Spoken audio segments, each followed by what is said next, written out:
ফকিরের হাতে মিসকিনের হাতে দেওয়ার পরে সে কি অভিব্যক্তি ব্যক্ত করেছে এটা আমার দেখার কোনো দরকার নাই। আপনি দেখবেন যে দেওয়ার সময় আপনার মন কি বলেছে। আপনি ওর চেহারার দিকে তাকায় না থেকে একটু নফসের দিকে তাকান যে আমার নফস কি বলেছে। আমার নফস যদি বলে আমি আল্লাহর সন্তুষ্টি কল্পে এটা দিয়েছি, ফকির যদি সেই টাকা ছিঁড়েও ফেলে আমার দেখা দরকার নাই। কথা বলেন ঠিক কিনা? ও আমার জন্য দোয়া করো না বদ্ধ করো তাও দেখার দরকার নাই।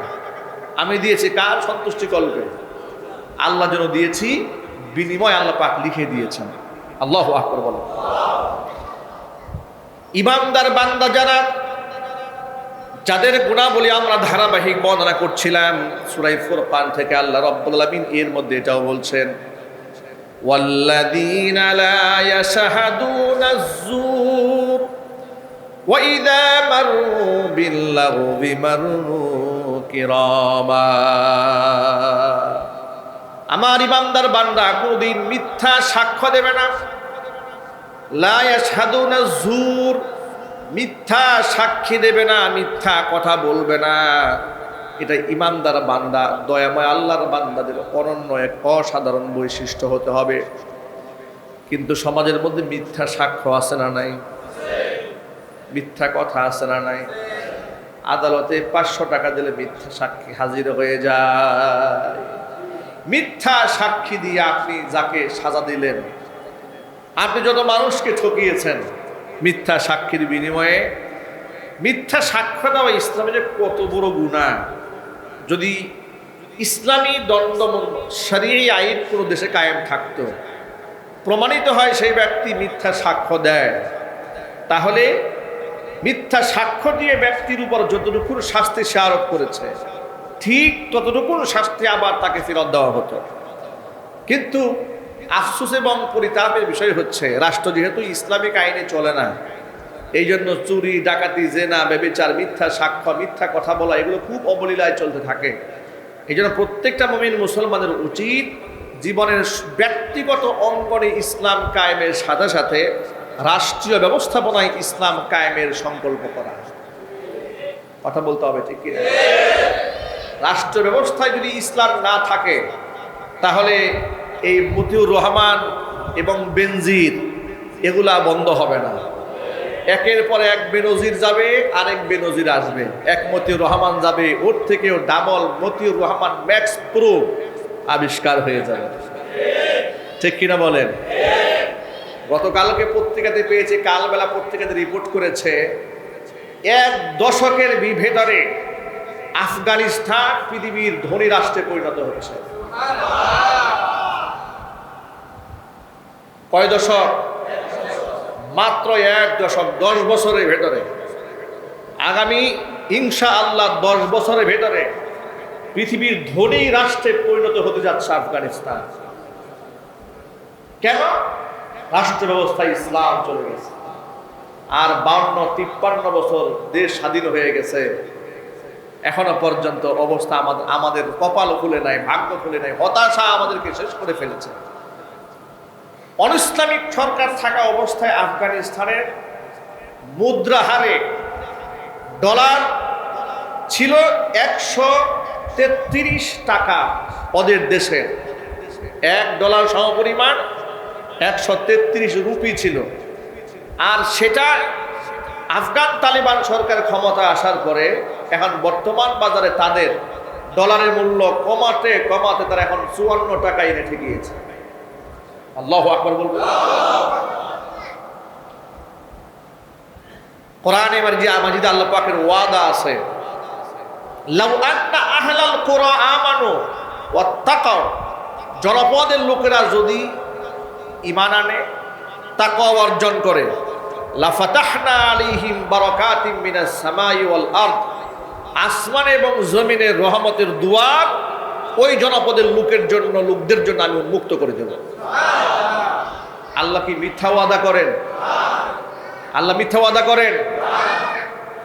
যখন গোটা উপমহাদেশের মানুষগুলা রৌদ্রের তাপে, খরর তাপে জ্বলে পুড়ে খাক হয়ে যাচ্ছিল, আমাদের দেশের টেম্পারেচার 40 ঊর্ধ্ব হয়ে যাচ্ছিল, 41-42 পর্যন্ত পৌঁছে গিয়েছিল, তখন আফগানের তাপমাত্রা ছিল 22 ডিগ্রি 18 ডিগ্রি সেলসিয়াস তাপমাত্রা।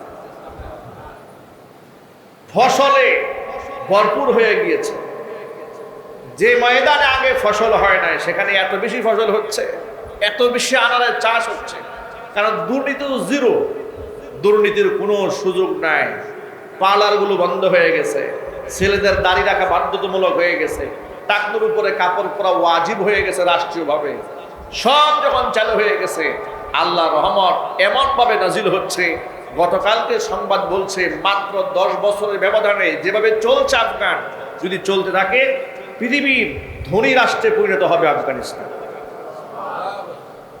সুতরাং এই যে আজকে দেখেন না, আমি আফগানি পাগড়ি পরেছি, আলহামদুলিল্লাহ বলবেন না? তালেবানের পাগড়ি, এটা শুধু আমরা পোশাকেই তালেবান নয়, আমরা চেতনায় তালেবান। কথা বলতে হবে তো, ঠিক কিনা? চেতনায় তালেবান হতে হবে, চেতনায় ইমানদার হতে হবে। শুধুমাত্র মিলাদ পড়া মৌলবি দিয়ে পৃথিবীর মধ্যে শান্তি কায়েম হবে না। মৌলবিদের অস্ত্রধারী হতে হবে, মুজাহিদের চেতনা লালন করতে হবে। কথা বলতে হবে, ঠিক কিনা বলেন? মুজাহিদি চেতনা না থাকলে কাজ হবে না। শুধু পোশাকে ইসলাম থাকলে হবে না, পোশাকে এবং চেতনায় উভয়টার মধ্যে ইসলাম থাকতে হবে। আল্লাহ পাক যেন আমাদেরকে সেটা দান করেন।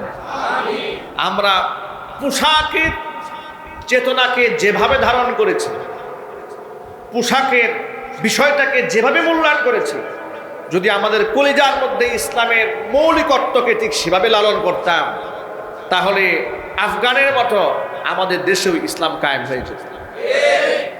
কিন্তু আফসোস, আমাদের দেশে পোশাকের চেতনা কঠিন, কিন্তু হৃদয়ের চেতনা, ইসলামের মৌলিকত্বের চেতনা একেবারে জোর। এমন বহুত মানুষ আছে 5 ওয়াক্ত নামাজ পড়ে, স্বপ্নে কোনদিন ভাবেও না এদেশের সংসদ কোরআন দিয়ে চলুক, ভাবেও না এদেশের হাইকোর্ট, জজ কোর্ট, সুপ্রিম কোর্ট গুলা আল্লাহ পাকের কোরআন দিয়ে ফয়সালা হোক, এটা কোনদিন চিন্তাও করে না। আছে না নাই? এই মুসলমান নাই সমাজে? চিন্তা তো করেই না।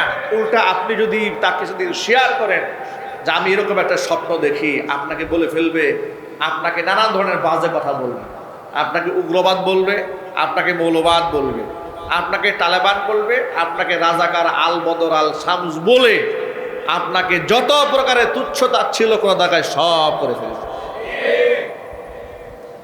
আল্লাহ পাক আমাদের ঈমানি শক্তিকে বৃদ্ধি করে দেন, জোরে বলেন আমিন। আমার প্রিয় যুবক ভাইয়েরা, মিথ্যা সাক্ষ্য দেওয়ার কোনো সুযোগ ইসলামে নাই। ওয়াল্লাযীনা লা ইয়াশহাদুনা যুর, মিথ্যা সাক্ষ্য দেওয়া যাবে না। নবী করিম সাল্লাল্লাহু আলাইহি ওয়াসাল্লাম বলেছেন, আলা উনাব্বিউকুম বিআকবারিল কাবাইর, কবিরা গুনার মধ্যে জঘন্যতম কবিরা গুনাহ কথা আমি তোমাদেরকে বলবো না? অবশ্যই সাহাবায়ে কেরাম বললেন, নিশ্চয় আপনি বলবেন। হুজুর বললেন, শোনো, আকবারুল কাবাইরি সালাসা, কবিরা গুনার মধ্যে জঘন্যতম গুনাহ হচ্ছে 3টা।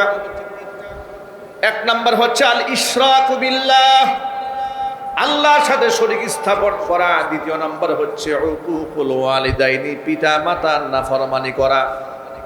3 নাম্বার কওলুজ জুর ওয়া শাহাদাতুজ জুর, মিথ্যা কথা বলা অথবা মিথ্যা সাক্ষ্য দেওয়া।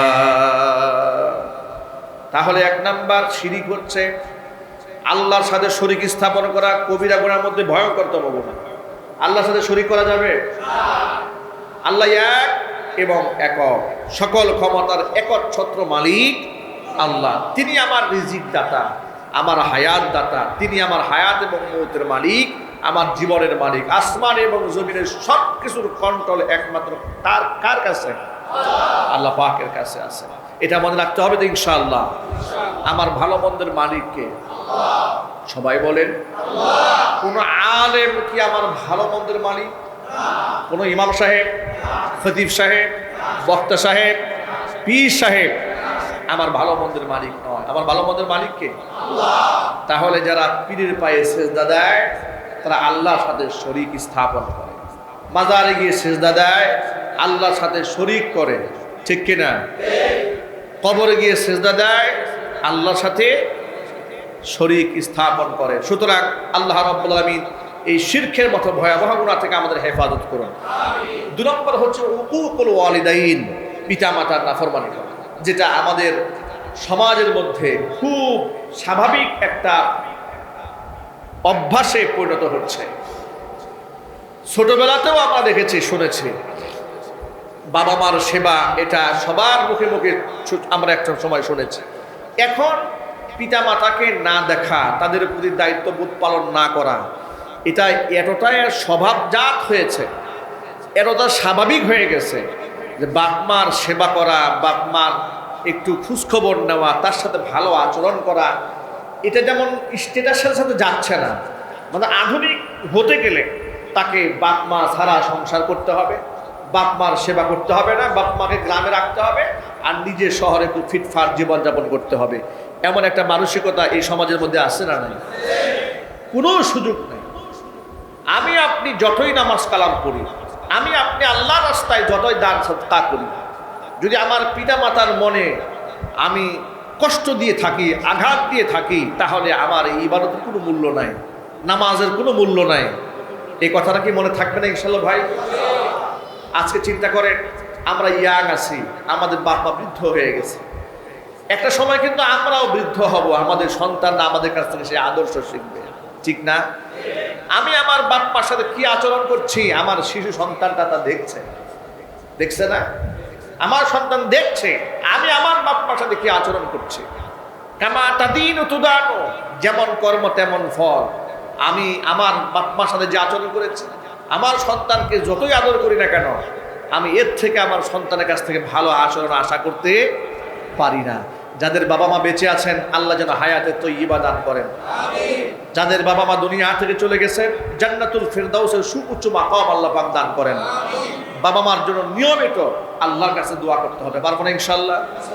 ছোট্ট করে বলে দিচ্ছি, বাবা মার শুধুমাত্র অনৈসলামিক আদেশ, শরীয়তের খেলাফ আদেশ মান্য করা যাবে না। আমি আবার বলছি, আল্লাহ নারাজ হন, ইসলামী শরীয়ত লঙ্ঘিত হয়, এমন কোনো কাজে বাবা মার আদেশ মান্য করা যাবে না। এছাড়া বাবা মার সকল বৈধ আদেশ সন্তানকে পালন করতে হবে। কারণ আল্লাহর সন্তুষ্টি হচ্ছে বান্দার কাছে সবচাইতে বড় প্রাধান্য। আল্লাহর সন্তুষ্টি, কার সন্তুষ্টি? দুনিয়াতে এসেছি আল্লাহর দাসত্ব, আল্লাহর গোলামি করার জন্য। কিন্তু আল্লাহকে নারাজ করে পৃথিবীর কোনো মানুষকে খুশি করার বিধান ইসলামে নাই, আছে নাকি? লা তাআতা লিমাখলুকিন ফি মাসিয়াতিল খালিক। আল্লাহকে কষ্ট দিয়ে, আল্লাহর নাফরমানি করে বান্দার আনুগত্য করা জায়েজ নাই, বান্দার আনুগত্য করা যাবে না। এই ব্যাপারে কোরআন মাজিদের সূরা আনকাবুতের 8 নম্বর আয়াত আল্লাহ সুবহানাহু ওয়া তাআলা নাযিল করেছেন পৃথিবীতে।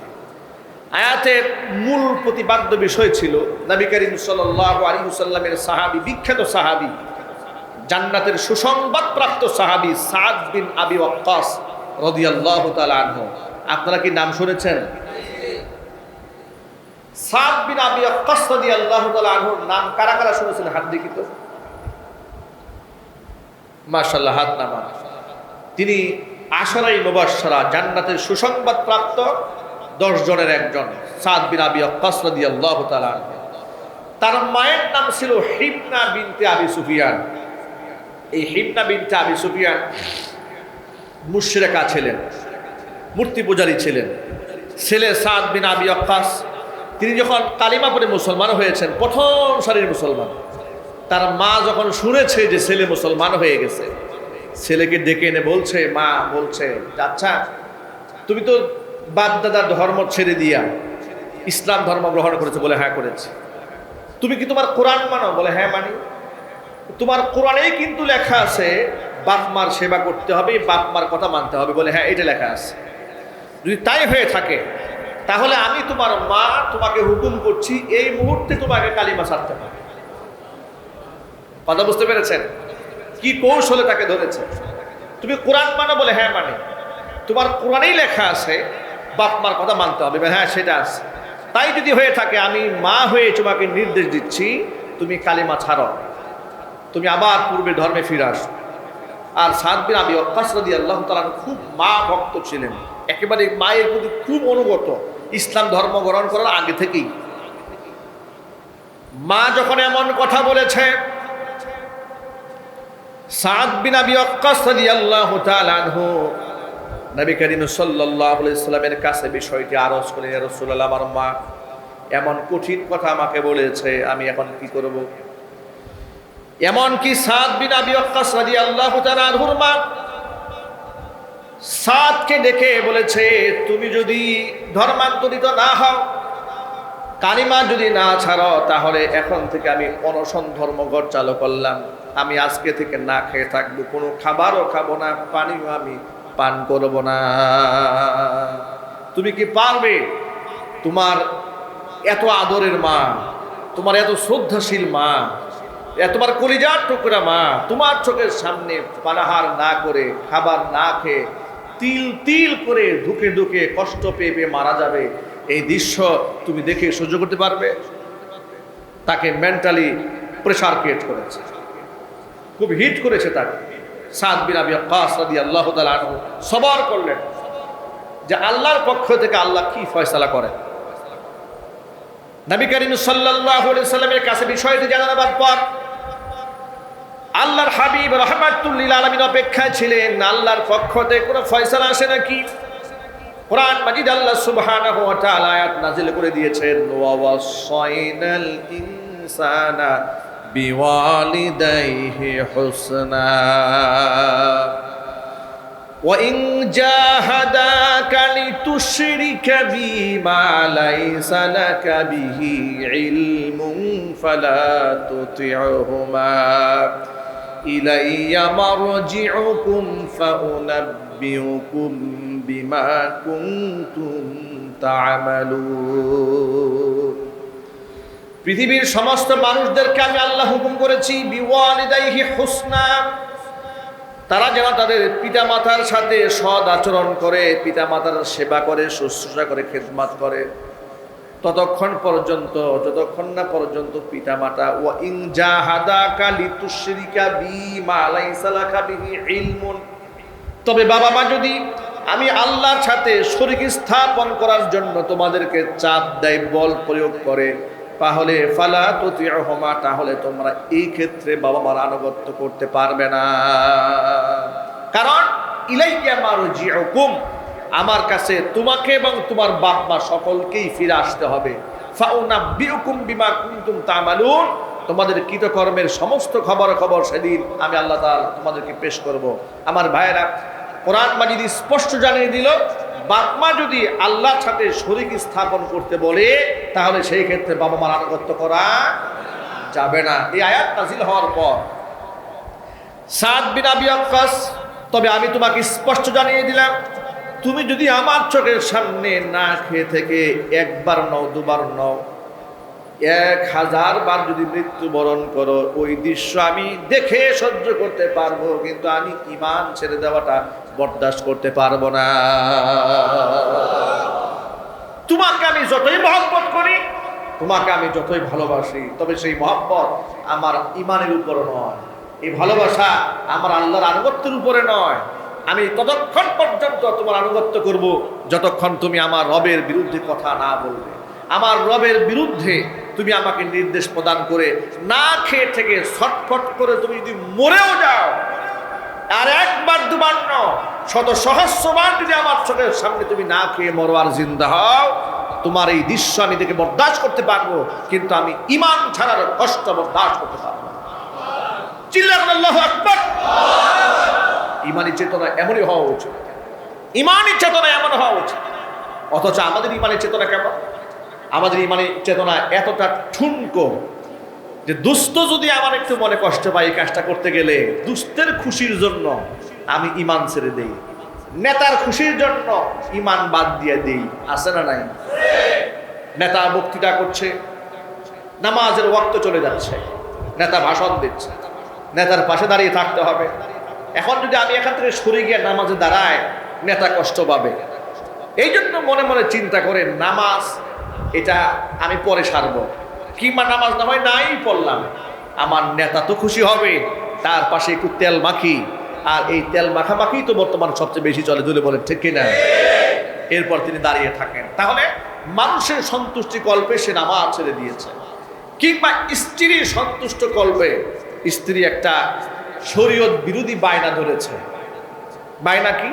যে চলো আমরা একটু সিনেমা দেখে আসি। কি এই বায়না বর্তমান মনে হয় নাই? জোরে বলেন। বাংলাদেশের জনৈক ব্যক্তি পণ করেছে বাংলাদেশের যতগুলি উপজেলা আছে সব উপজেলায় একটা করে সিনেমা হল বানাবে। আমি নাম বলবো না, খুব আলোচিত ব্যক্তি। সবগুলো উপজেলাতে একটা করে সিনেমা হল বানাবে। আস্তাগফিরুল্লাহ, নাউযুবিল্লাহি মিন যালিক।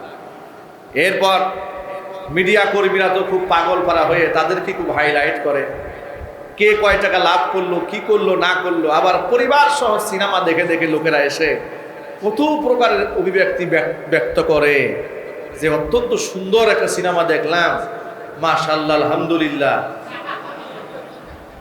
আপনারা দোয়া করেন তারা যেন বেশি বেশি সিনেমা বানাইতে পারে। আপনারা দোয়া করেন বেশি বেশি, আমরা যেন এমন কি সিনেমা উদ্বোধন করে হুজুরদেরকে দিয়ে দোয়া করায়। এই দৃশ্য আছে না বাংলাদেশে? চিন্তা করা যায়। আমি খুব অবাক হয়ে যাই এদের বক্তব্য শুনলে। এদের চিন্তা এবং চেতনা কোথায় গিয়ে দাঁড়িয়েছে, এদের ইমানি মানদণ্ড কোথায় গিয়ে ঠেকেছে। করছে আল্লাহর নাফরমানি, আবার আল্লাহর কাছে দোয়া করে যে বেশি বেশি নাফরমানি সেটা করতে পারে। সুতরাং অনইসলামিক আবদার স্ত্রী করেছে, আপনি স্ত্রী সন্তুষ্ট কল্পে আপনি তার আবদারটা মেনে নিয়েছেন, তাহলে আপনি আপনার ইমানের উপরে আল্লাহর নাফরমানিকে বেশি প্রাধান্য দিয়েছেন। ঠিক কিনা বলেন? লা তাআতা লিমাখলুকিন ফি মাসিয়াতিল খালিক। আল্লাহকে নারাজ করে বান্দা বান্দিকে সন্তুষ্ট করার কোনো সুযোগ ইসলামে নাই। সুতরাং শরীয়তের ব্যাপারে আল্লাহ পাক আমাদেরকে যত্নবান হওয়ার তৌফিক দান করুন। সুতরাং বাবা মা যাদের বেঁচে আছে আমরা নিশ্চয়ই বাবা মার সেবা করব। আমরা বলি ইনশাআল্লাহ। বাবা মার বৈধ সমস্ত আদেশ পালন করবো তো ইনশাআল্লাহ। কিন্তু শরীয়ত বিরোধী কোনো কাজ আমরা করব না, এটা হচ্ছে আমাদের দায়িত্ব। উকুকুল ওয়ালিদাইন, পিতামাতার নাফরমানি করা হচ্ছে কবিরা গুনার মধ্যে সবচেয়ে অন্যতম কবিরা গুনাহ। আর 3 নাম্বার হচ্ছে কাউলুজ জুর আও শাহাদাতুজ জুর, মিথ্যা কথা বলা অথবা মিথ্যা সাক্ষ্য দেওয়া। কোর্টে আদালতে কিংবা গ্রাম্য সালিশে মিথ্যা সাক্ষ্য দেওয়ার প্রবণতা কালচার আমাদের দেশে যথেষ্ট আছে। গ্রামগঞ্জের মানুষদেরকে 500 টাকা দিলে সিগারেটের প্যাকেট একটা ধরাই দিলে ও সারাদিন মিথ্যা কথা বলে। কি এই চিত্র নাই দেশে? হারাম, এবং শুধুমাত্র হারাম না, এটা কবিরা গুনার মধ্যে ভয়ঙ্করতম কবিরা গুনাহ। মিথ্যা কথা বলা, মিথ্যা সাক্ষ্য দেওয়া, এটা ইমানদার বান্দা করতে পারে না। এটা হচ্ছে ইমানদার বান্দার বৈশিষ্ট্য। আল্লাহ পাকের পর বলেন ওয়াইদা মারু বিল্লাগবি মারু কিরামা। অনর্থক কথা হয়, অনর্থক কাজ হয়, এমন কোন আসরে ইমানদার বান্দা যদি যায়, পাশ দিয়ে যদি হেঁটেও যায়, বান্দা সেখানে কর্ণপাত করবে না, বসবেও না, কিরামা, ভদ্রতার সাথে পাশ কাটিয়ে যাবে। আপনি দেখলেন যাওয়ার পথে একটা কনসার্ট হচ্ছে, গানের আয়োজন হচ্ছে, এগুলো দেশে হয় না? আপনি মনে মনে চিন্তা করেন দেখি একটু কি হয়। কিংবা রাস্তাঘাটে ফুটপাতের হকারেরা বানর নিয়ে খেলা দেখায় কিনা? আর হকারদের মুখের ভাষা এমন চাটুকর, এত সুন্দর করে সাজায় গুছায় মিথ্যা কথা বলে যে সত্য কথাও মেশে বলতে পারবো না। ঠিক কিনা বলেন? 10 টাকা 20 টাকা 50 টাকা দিয়া একটা ক্যান্সার থেকে শুরু করে সকল রোগের মহৌষধ দিচ্ছে। গার্মেন্টসের শ্রমিক ভাইরা মনে মনে চিন্তা করে দামি দামি ওষুধ খায় লাভ নাই, কবিরাজ যে বক্তব্য দিছে এটা যদি কাজ না হয় তো 14 গোষ্ঠীর কপাল খারাপ। এরপরে উনি দাঁড়ায় আসে, এটা কিনতে যা অসুখ যা ছিল আগের মতোই আছে। আবার কাছে তার কাছে বিয়া কি ওষুধ দিলেন? কয় ভাই আপনি কি ভক্তি নিয়ে খাইছিলেন? হ্যাঁ খাইছি তো। মনে মনে একটু এদিক সেদিক যায় না, গেছিল তো, এই জন্য কাজ করেন নাই। ভক্তিতেই মুক্তি। মুক্তিতে কি মুক্তি সাইনবোর্ড লাগাই দিছে, তাই এই ওষুধ খাওয়ার পরে যদি কারো ভালো না হয় বোঝা গেল বিশ্বাস নাই। এখন তার মনের মধ্যে সংশয় ঢুকছে, আসলে মনে হয় আমি মনে হয় একটু ওয়াসওয়াসা নিয়ে খেয়েছিলাম। সুতরাং অনর্থক কোনো মজলিসের পাশ দিয়ে ইমানদার বান্দা গেলেও সেখানে দাঁড়াবে না, কর্ণপাত করবে না, এগুলো শুনবেও না। আমি ছোটবেলার কথা বলি, আমি তখন ঢাকাতে লেখাপড়া করি, তো ছোট মানুষ, তো রাস্তাঘাটে মানুষ জমা দেখলে একটু দাঁড়াতে মনে চায়। ঢাকা থেকে আসার সময় কোন একটা জায়গায়, এখন জায়গার নামটা মনে নেই, ঢাকা থেকে তখন আমরা আসতেছিলাম, সম্ভবত এয়ারপোর্ট এলাকা হবে, সেখানে কোনো কারণে গাড়ি দাঁড়িয়েছে। তো আমরা সেখানে গাড়ি থেকে নামলাম, দেখি অনেক লোক দাঁড়ায় আছে। দাঁড়িয়ে কি হয়, এখানে বানরের খেলা হয়। তো বানরের খেলা ছোট মানুষ দেখতে মজা লাগে না? বানর কি খেলা দেখায় একটু দেখি। তো এরপরে দেখলাম, এরপরে ঢুকে দেখি বানর তো খেলা দেখাইলই, বিভিন্ন জায়গার ছোট ছোট বাক্সের মধ্যে লাফ দিল, এরপরে লাফায় মাথায় উঠলো, অনেক কিছু করলো। সর্বশেষ 5 টাকা 10 টাকা করে নিল। নেওয়ার পরে এরপরে উনি ঘোষণা করলো যে এখন আমাদের এই বানর সাহেব সবার হাত দেখবে, তার ভাগ্যে কি আছে এটা বানর বলে দেবে। বানরের কাছে হাত দেখাবার জন্য লাইন ধরে কয়েক লোক বসে গেছে। নাউজুবিল্লাহ বলবেন না? চিন্তা করে দেখেন, আমি এখন বড় হওয়ার পরে মনে মনে ভাবতেছি যে এটা কি দেখলাম। বানরের কাছে যারা এই সমস্ত উপযুক্ত লোকেরা হাত বাড়িয়ে দিয়েছে যে বানর ভাগ্য বলে দেবে যে এর কপালে কি আছে, ওর কপালে কি আছে। আচ্ছা, যে এত মানুষের ভাগ্য দেখে, ওর নিজের ভাগ্য দেখে না একটু? ও যে বানর খেলা দেখাচ্ছে, বানর কেন ওর ভাগ্যে একটু পরিবর্তন করে দেয় না? এগুলো হচ্ছে মানুষকে ধোঁকা দিয়ে বোকা বানাবার সমস্ত কাজ, এগুলো আমাদের সমাজের মধ্যে চলছে। সুতরাং আল্লাহ পাক যেন এই ধরনের শিরকি বিশ্বাস থেকে আমাদের ঈমানকে হেফাজত করেন। আপনারা বলেন যখন এই ধরনের কোনো মজলিসের পাশ দিয়ে বান্দা যাবে, নাচ গানের অনুষ্ঠান হোক, আর এই ধরনের গীবতের অনুষ্ঠান হোক, কিংবা এমনিতেই কোনো কাজ হচ্ছে, এখানে ঈমানদার বান্দা দাঁড়াবে না। এক্ষেত্রে প্রসঙ্গক্রমে আরেকটা কথা আপনাদেরকে বলে দিচ্ছি, আমাদের দেশে বিবাহ শাদীর অনুষ্ঠান যেগুলো হয়, অলিমা অনুষ্ঠান বলেন, বউ ভাত বলেন, যাই বলেন না কেন, এই অলিমা অনুষ্ঠানে অনেক জায়গায় নারী পুরুষের পার্টিশন ব্যবস্থা থাকে না, আলাদা করে বসার ব্যবস্থা থাকে না। এরকম হয় কি না? না হয় না? আপনি একটা হল ভাড়া করেছেন, আপনি সেখানে গেলেন, যার উপরে গিয়ে দেখলেন পুরুষ মহিলার কোনো ভেদাভেদ নেই, সব একাকার হয়ে গেছে। যদি আপনি জানতে পারেন যেখানে মেয়েদের আলাদা কোনো ব্যবস্থাপনা নাই, শরীয়তের খেলাফ হয় যে মজলিসে, এটা জানার পরে আপনি ওই মজলিসে যাবেন না। ওই মজলিসে যাওয়া আপনার জন্য কি নাই? জায়েজ নাই। সবাই বলেন কি নাই? জায়েজ নাই। আর এই ধরনের অনুষ্ঠান করাও জায়েজ নাই। কথাটা মনে থাকবে তো ইনশাআল্লাহ? বলেন ইনশাআল্লাহ। এমনকি এই ধরনের অনুষ্ঠান করে যারা ওই যে হোটেলের ক্যাশিয়ারের মতো একটা ডেস্ক দিয়া ক্যাশিয়ার বসায় রাখে, যে কে কয় টাকা দিয়েছে, 14 গোষ্ঠীর নাম লেখো, এবার হিসাব করে করে বসায় রাখো। এমন একটা অবস্থা করে অনুষ্ঠানে, পার্টি সেন্টারে, যে টেবিলটা বসিয়েছে এমন জায়গায় যে বের হওয়ার সময় ওর সাথে দেখা আপনার করতেই হবে। 1 নাম্বার।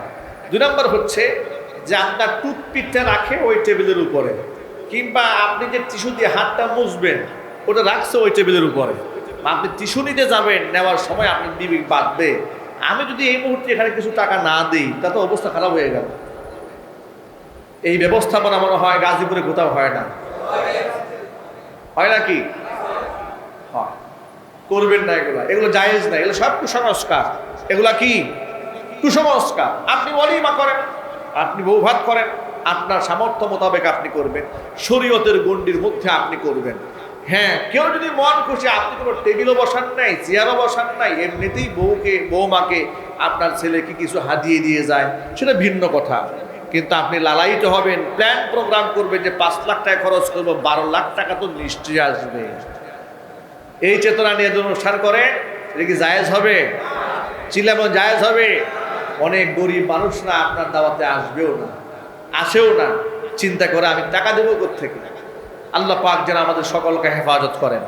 ওয়াইদা মাররু বিল্লাগবি মাররু কিরামা, এগুলা হচ্ছে লাগবুন, এগুলা হচ্ছে অনর্থক অনুষ্ঠান, এগুলা থেকে পাশ কাটিয়ে যেতে হবে। আল্লাহ সুবহানাহু ওয়া তাআলা আমাদের সকলকে যেন কবুল করে মঞ্জুর করে, জোরে বলেন আমিন। এরপর আল্লাহ রাব্বুল আমিন বলছেন, ওয়াল্লাযীনা ইয়াকুলুনা রাব্বানা হাব লানা মিন আযওয়াজিনা ওয়া যুররিয়াতিনা কুররাতা আ'য়ুনিন ওয়াজআলনা লিল মুত্তাকিনা ইমামা।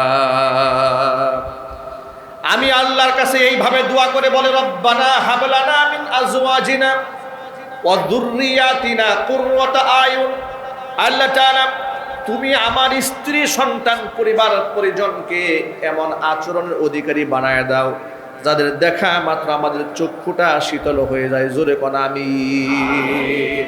কুররাতা আ'য়ুন, চোখের শীতলতা। দেখুন, সন্তানদেরকে শুধুমাত্র উপদেশ দিয়েই ভালো বানানো যাবে না, কোরআন হাদিস পড়িয়েই ভালো বানানো যাবে না, ভালো পরিবেশে পাঠালেই সন্তান ভালো হবে তাও নয়।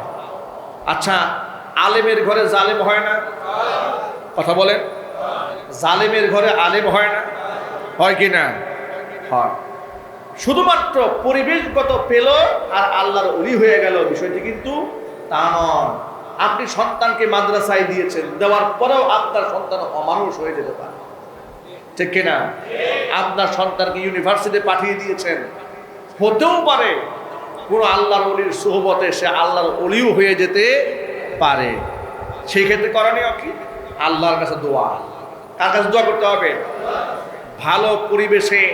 এর মানে এটা নয় যে তাহলে কি আমি সন্তানকে দেব না, অবশ্যই দেবেন। দেওয়ার পরেও বিশ্বাস রাখবেন আল্লাহর উপরে, আস্থা রাখবেন আল্লাহর উপরে, সাহায্য চাবেন আল্লাহর কাছে যে আল্লাহ হাবলানা মিন আযওয়াজিনা ওয়া যুররিয়াতিনা কুররাতা আ'য়ুন, আল্লাহ আমার স্ত্রী পরিবার পরিজন এগুলো আমাদের চোখের শীতলতা বানাও। দেখেন, বউয়ের ব্যাপারে হাজারো অভিযোগ স্বামীদের থাকে, থাকে না? বউ আমার কথা শুনে না, বউ আমার কথা মানে না, বউ আবুল তাবুল চলে, স্ত্রী আমার পারমিশনে ঘরের বাহিরে যায়, হাজারো অভিযোগ। একটু আয়নার সামনে দাঁড়িয়ে বলুন তো, আপনি আপনার স্ত্রীর জন্য কয়দিন আল্লাহর কাছে দোয়া করেছেন? কয়দিন দোয়া করেছেন যে আল্লাহ আমার স্ত্রীকে তুমি সৎ বানায় দাও, নেককার বানাও, ইমানদার বানাও। আল্লাহ আমার সন্তানটা আমার, আল্লাহ তোমার সাহায্য চাই, আমার সন্তানকে একটু ভালো বানাও। আপনি ভালো করে নিজের বিবেককে প্রশ্ন করে দেখবেন যে না, আপনি এই দোয়াগুলো করেন নাই। বাস্তবতা আসছে না নাই বলেন? আচ্ছা, আপনারা বলেন, নবীর সন্তান ভালো হবে এটা কি স্বাভাবিক না অস্বাভাবিক? এরপরেও নবীরা আল্লাহর কাছে তো কি দোয়া করেছেন জানেন? রব্বি হাবলি মিনাস সালিহিন, আল্লাহ নেককার সন্তান দান করেন। সুবহানাল্লাহ বলেন। আচ্ছা, নবীদের এই দোয়া করার দরকারটা কি? নবীদের এই দোয়া করার দরকার কি? নবীরা তো মনে মনে ভাবতে পারতেন আমার সন্তান নবীর সন্তান, অবশ্যই নবী হবে, নবীর সন্তান অবশ্যই নবী না হলেও আল্লাহর ওলি হবে না। নবীরা জানতেন যে নবীর ঘর থেকেও অনেক নাফরমান সৃষ্টি হয়েছে, ঠিক কিনা বলেন? নূহ আলাইহিস সালাতু ওয়াস সালামের ছেলে কেনান ধ্বংস হয়ে গিয়েছে, লূত আলাইহিস সালাতু ওয়াস সালামের স্ত্রী ধ্বংস হয়ে গিয়েছে, ইব্রাহিম আলাইহিস সালাতু ওয়াস সালামের বাবা মুশরিক অবস্থায় দুনিয়া থেকে চলে গেছে, নবীর বাবা। সুতরাং আমাদের এখান থেকে বড় শিক্ষা হচ্ছে আল্লাহর কাছে সবসময় রুনাদারি করে কাঁদতে হবে। রব্বি হাবলি মিনাস সালিহিন, রব্বানা হাব লানা মিন আযওয়াজিনা ওয়া যুররিয়াতিনা কুররাতা আয়ুন। আল্লাহ আমার স্ত্রী পরিবার পরিজন সন্তানদের আচরণ দেখে যেন আমার চোখটা ঠান্ডা হয়ে যায়, কলিজা শীতল হয়ে যায়, এমন স্ত্রী সন্তান বংশধর আল্লাহ তুমি আমাকে দান করো। জোরে কোন আমিন। ওয়াজআলনা লিল মুত্তাকিনা ইমামা, আল্লাহ ইমানদারদের লিডার বানাও, মুত্তাকিদের লিডার আমাদেরকে বানাও। আল্লাহ যেন আমাদের সকলকে এই দোয়াগুলো বেশি বেশি আল্লাহর কাছে করার তৌফিক দান করে। সকলে বলেন আমিন। আজকে আমাদের আলোচনার মূল প্রতিপাদ্য বিষয় ছিল বান্দাকে সন্তুষ্ট করা বড় কঠিন, আল্লাহকে সন্তুষ্ট করা খুবই সহজ। সুতরাং বান্দার সন্তুষ্টির পিছনে না দৌড়িয়ে আমরা দৌড়াবো কার সন্তুষ্টির পেছনে? আল্লাহর সন্তুষ্টির পেছনে। 2 নাম্বার, বান্দার সাথেও সৎ আচরণ করবো, বান্দার কাছ থেকে প্রাপ্তির আশা করব না। প্রাপ্তির আশা করব কার কাছ থেকে? আল্লাহর কাছ থেকে। 3 নাম্বার, তওবা করে নিজের সমস্ত আমল নামা জিরো করলেও আল্লাহ জিরো বানাবেন না, গোটা আমল নামা আল্লাহ সুবহানাহু ওয়া তাআলা নেক দিয়ে ভরপুর করে দেবেন।